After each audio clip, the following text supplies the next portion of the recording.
Would you consider yourself to have an open mind? There's an ancient parable that speaks of a rich man. He wasn't able to get into the kingdom of heaven. The parable continued about how it would be easier for a camel to enter into the eye of a needle. Many have concluded that from this story that poverty now is a way to ensure riches are found on the other side. But this translation is so preposterous, it makes me want to fart. There's another parable that talks about how a rich man gave talents to 3 servants, each according to their capacity. And if you've heard this before, he was so upset with the one who buried his talent because he entrusted him and he didn't get a return on his investment. This allegory speaks to how the rich get richer and the poor get poorer.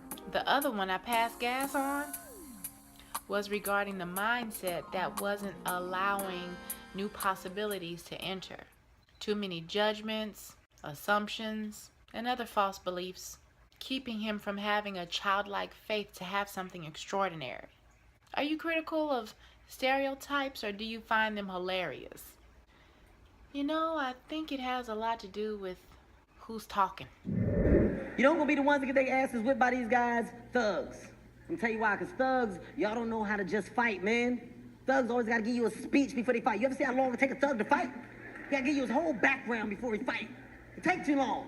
Yeah, real niggas, all day, just me, by myself, on the block, holding it down, gun in my waist, straight face, all day, not a day, in jail, by myself, one bed, no pillowcase, one pillow, didn't nobody write me, it was early, woke up, went back to sleep, took a nap.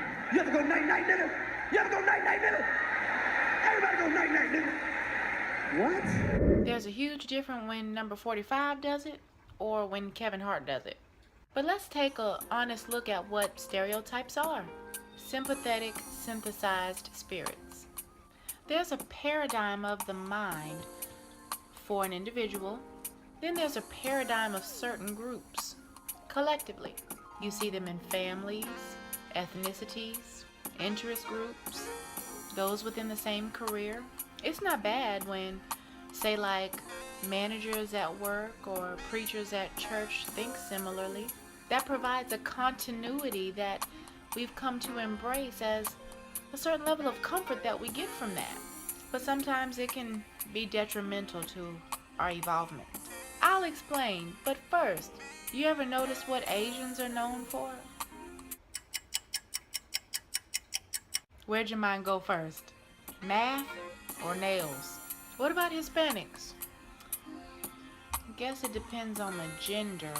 But, nevertheless, this isn't a discussion about race or politics, but rather about how a tradition becomes a paradigm from which we live. A paradigm is just a way of being. Tradition can be categorized the same way. It's a way that families harmonize in the home. But it becomes detrimental when we use that to not think for ourselves, not to challenge authority, not to question the why in what we do. I mean, have you ever heard the Star Spangled Banner? The whole thing? And people still have the nerve to get mad when you don't participate the way they expect you to. If you don't get the... You've heard of the cliche, money doesn't grow on trees, right? Well, they kind of do since they're made out of paper. And which is it? The early bird gets the worm, or good things come to those who wait? What about the cliche, can't teach an old dog new tricks? Well, at the tender age of 63, dog years of course, my beloved Sasha was taught how to sing. Sing! Back to you and everyone I've met before this ain't seen me with you.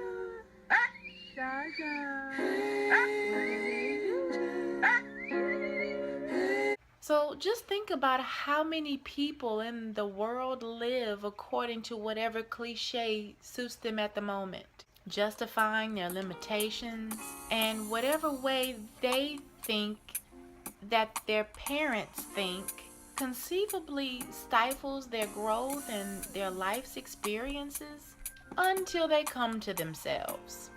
Then they realize what's been happening. It is what it is. No need to put a label on the actions. Just when you know better, you do better.